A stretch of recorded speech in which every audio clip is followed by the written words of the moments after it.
Good morning. Here are the top stories for 11th July 2026. Political news. Prime Minister Narendra Modi has begun a significant visit to New Zealand, arriving in Auckland to a warm public welcome. This visit is especially notable because it marks the first time in 4 decades that an Indian Prime Minister has travelled to New Zealand.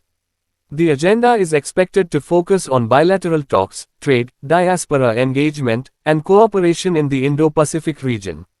Such visits shape India's diplomatic outreach, strengthen people-to-people ties, and open doors for trade and strategic collaboration. For India, New Zealand is not just a partner in the Pacific, but also an important voice in regional cooperation. The key takeaway is that this trip is not symbolic alone. It carries economic, diplomatic, and geopolitical importance, and it will be closely watched for outcomes on trade, education, and community relations. Humanitarian Mission India. India's humanitarian mission, Operation Amistad, has concluded successfully, with the Indian contingent returning home after supporting relief work in Venezuela following recent earthquakes. Venezuelan authorities have thanked India for its timely help and support during the crisis. The humanitarian assistance strengthens India's image as a responsible global partner. It shows that India's role abroad is not limited to diplomacy and trade, but also extends to disaster response and emergency support. The important fact here is simple. India's relief effort has been formally completed, and the mission has received international appreciation. That adds to India's soft power and its standing in global humanitarian cooperation. Sports update. In cricket, England have taken an early lead in the 5-match T20 series against India after winning the first match in Bristol by 9 wickets. The result has given England a 1-0 advantage and raised fresh questions about India's bowling and batting combination. Since every India series carries major attention, and early losses force teams to rethink strategy, selection, and balance. With the series still open, the next match becomes even more important for India. The key fact is that England were dominant in the opener, and India will now look to bounce back quickly. For fans, selectors, and team management, this result will shape the conversation over the coming days. Economy news. In the commodity market, gold is showing a positive bias, with traders watching for further movement in MCX gold futures.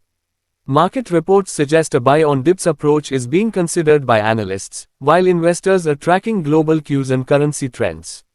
Since in India gold prices affect household savings, jewelry demand, inflation sentiment, and market confidence. In India, gold is not just an investment asset, it is also deeply connected to cultural and seasonal buying patterns. The important takeaway is that the current outlook remains firm, and traders are likely to stay cautious but constructive. Movement in global markets and domestic demand will continue to influence the direction. Technology news. Union Minister Dr. Jitendra Singh has highlighted continuous learning and adaptive leadership as essential for the next phase of governance. His remarks underline the need for a more responsive and future-ready administrative approach as India expands its science and technology agenda. We know well because technology policy today is not limited to gadgets and innovation alone. It affects governance, service delivery, research, education, and the speed at which government systems adapt to change. The core point is that India's policy direction is increasingly focused on skill, flexibility, and institutional learning. That can influence how effectively technology reaches citizens and how efficiently public systems respond to new challenges. Society news. In another important development, air quality alerts continue to highlight the growing public health challenge of pollution in major cities. Reports show Accra among the more polluted cities, with air quality levels in the unhealthy range for some residents. As we know, pollution is no longer just an environmental issue, it is a health, economic, and urban planning issue. Poor air quality affects children, senior citizens, workers, and long-term public health outcomes. The key fact is that global cities continue to face serious pollution pressures, and the issue remains central to climate and health policy discussions. That brings us to the end of this morning bulletin. We continue to track the latest updates from India and across the world. Stay with us for more verified news, analysis, and developments. Have a good day ahead.